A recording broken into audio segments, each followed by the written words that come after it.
That's right, it's finally here. After months of waiting, last week the DCS community finally got their hands on the F-15E Strike Eagle, affectionately known as the Mudhen. After years of construction and building, thousands of hours of programming, Razbam have delivered, almost 2 weeks early, one of the most eagerly anticipated aircraft in the DCS world. This is the DCS SITREP. I'm your host, Prickly Hedgehog, and I hope this video finds you well wherever you're tuning in from today as we take a little look at, as I said, one of the more controversial releases due to the little hiccup that the team from Razbam had with the introduction of this aircraft into the game. Let's look at the blurb here from Eagle Dynamics, which describes the F-15E, as I said, as the Mudhen, and it was developed in the mid-1980s as a true swing-roll fighter bomber capable of performing all air-to-air and air-to-ground missions at low or high altitudes, day or night, and in any weather. It is and remains still one of the US Air Force's premier strike fighters with over 220 aircraft deployed, and it has seen combat in the real world as well. One of the features of this mighty aircraft is the extended range that it has thanks to the 750-gallon conformal fuel tanks, or CFTs. An unrefueled F-15E has a combat radius of around 790 miles. In the air-to-ground role, the F-15E can carry just about every weapon in the US Air Force's arsenal. In air-to-air roles, it can be armed with the latest generation AIM-9X sidewinders and, of course, the formidable AIM-120C advanced medium-range air-to-air missiles, and it is additionally equipped with a 20mm cannon carrying 500 rounds.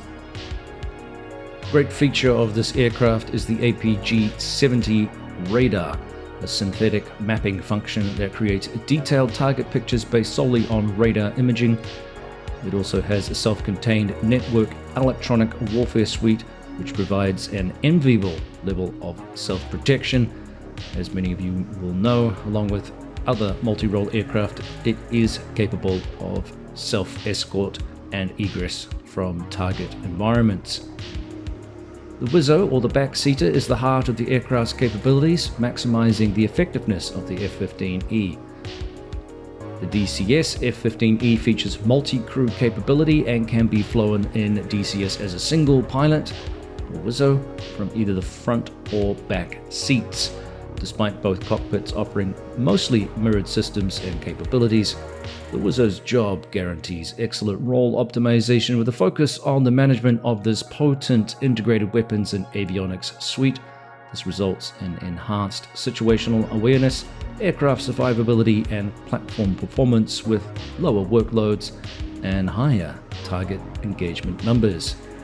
The low altitude navigation and targeting infrared for night, or lantern, gives the F-15E phenomenal accuracy in day-night, low altitude, and all weather conditions, and enables it to attack ground targets with a variety of precision-guided and unguided weapons. Bringing this all together and placing battle space information at the hands of the crew, the F-15E is a weapon revered the world over.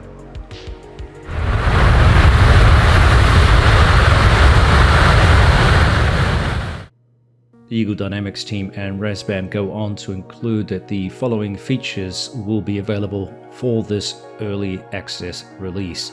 It is a study-level simulation of the F-15E Suite 4E Plus software present in the F-15E since 2003.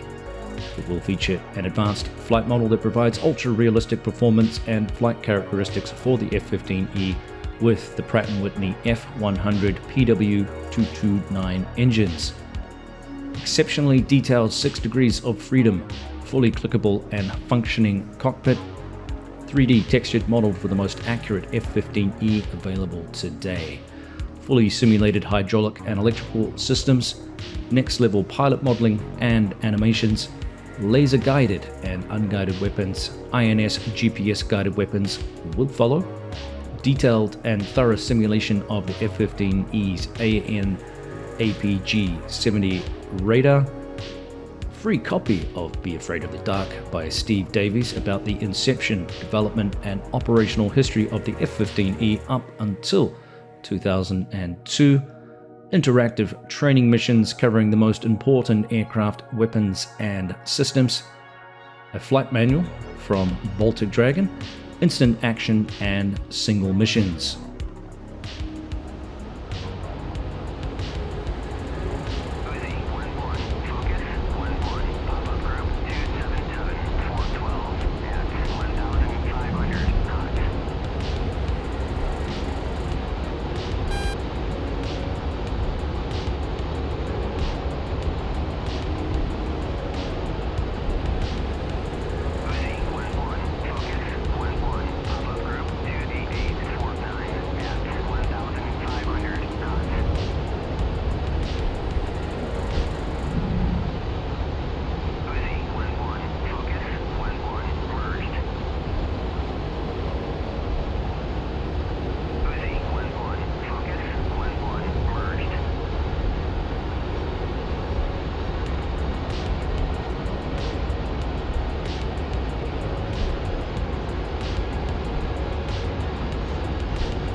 During the early access period, as expected, Razbam will be continuing to add and enhance the capabilities of the content of this aircraft. This includes the systems, missions, and ongoing documentation.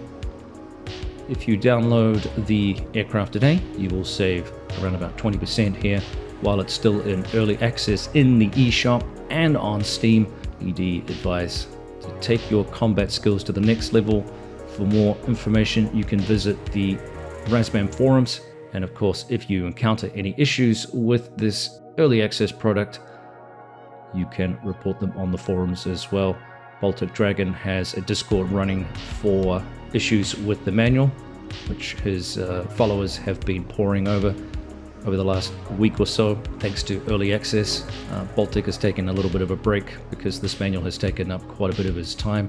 Nonetheless, this is a really exciting manual, and of course, a hugely exciting aircraft for the game. Reaction from the community has generally been very, very positive about the release of this particular aircraft. Indeed, some people I know were pleasantly surprised just how good it was and were eager to get their hands on it. Of course, over the last few weeks, I have had the opportunity to get my hands on the aircraft ahead of the general public, and my experiences were limited due to time constraints and just how difficult it is to get into these sophisticated modules. These full fidelity aircraft are time consuming at the best of times, and this one has that extra edge of a back seat position as well.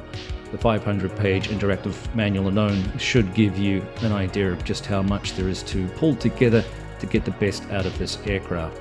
So it's going to be hours of entertainment, probably some frustration, and a fairly steep learning curve compared to some of the other modules in the game. Nonetheless, that in its own can be rewarding for a lot of players, and if that is your thing, then you're going to enjoy the F-15E and its capabilities. It carries a lot of air-to-ground weapons. It is an extremely powerful aircraft, and it's going to slot in pretty well with the other Gen 4 aircraft that we have in the game right now, especially as the systems that Razbam promise come online. It's fairly easy to fly, but don't expect it to be a true BFM monster. It is heavier than the F-15C, the chassis that it's based on, due to the fact that it carries the conformal tanks, and also was strengthened to support the carrying of all of those air-to-ground weapons. Nonetheless, it does have a particularly powerful radar. You can see targets out to a considerable distance, so it will perform very well in the BBR environment, and as I said before, it is capable of its own escort, but don't expect it to excel at BFM type engagements such as the F-15C is capable of, or certainly the Viper. Nonetheless, from distance, you can tangle with it at your peril. The real strength of the aircraft, as I mentioned, and as you're probably guessing, is the air-to-ground roll, with the capacity for an enormous number of ordnance types and weights to be carried asymmetrically or otherwise into battle, giving players quite a lot of flexibility in mission type and in strike types. And that's the real strength of this aircraft. Aesthetically, obviously this aircraft looks absolutely fantastic. Razbam have done a fantastic job both internally and externally of the modeling, and I expect more enhancements and tweaks as time goes on. It's a large number of liveries that you can use on the aircraft, and they've even gone to detail on the external modeling of the Israeli Defense Force aircraft over the American ones in terms of the nozzles on the rear of the aircraft. Pretty cool detail, and as I said before in the blurb, the pilot modeling that Razbam have done is absolutely fantastic. There's a lot of small features in this game that have been included in this module that I really enjoy, and I expect to see more enhancements of these little things as time goes on. Let me know what you think of the F-15E, whether you picked up the aircraft, whether you were encouraged to purchase it after seeing it in the hands of the broader community, or whether or not you're intending to pick it up. Or I know a few of you out there who are less than impressed and are waiting still for the F4 Phantom 2, which is a heat blur product and is scheduled for release sometime later this year. That is, if everything goes according to plan. The rest of us who are enjoying the F-15E, well, we'll carry on flying and bring you videos as time allows, and we'll get to grips with this mighty aircraft, which thus far, as I said, I've been thoroughly enjoying. There is a list of known issues for the aircraft that ED announced in the changelog from last week. These include bombs dropped in auto mode that can land long of target for wings level release. It is recommended to do a dive bombing for improved accuracy, which you probably just saw in the video there that I overshot the target. CVUs can open prematurely, especially if dropped above 1500 feet AGL. The HUD repeater in the MPCD sometimes is not visible. MFD exports are not yet implemented. The volume control for the TUS and TACAN is a work in progress. WISO HOTAS commands are still a work in progress. The air-to-air and air-to-ground gun pipper apparently aims high. Somebody did discuss this a little bit in another video. I haven't tested that out myself yet in terms of BFM engagements of the gun type. Some items on the UFC are not synced between the front and back cockpit. Again, it's work in progress. The cockpit mirrors are not symmetrical. Rear cockpit MFD displays cannot be programmed. It is not possible to change the GBU laser code with the kneeboard. Sometimes the PAX does not automatically recognize a weapon load. This is a built-in system, and it must therefore be manually entered. So there's still some things to tweak there, but you can manually change them, no drama. Guard is not monitored when selected in the presets, and active mode is manual frequency. Using air-to-ground radar HRM mode or high resolution mode can cause a drop in FPS during the image digitalization phase. This depends on the running computer specs. I haven't noticed that personally. Very rarely when using air-to-ground radar, DCS will freeze for a second while checking the terrain. Again, this depends on the running computer specs, something I again haven't noticed.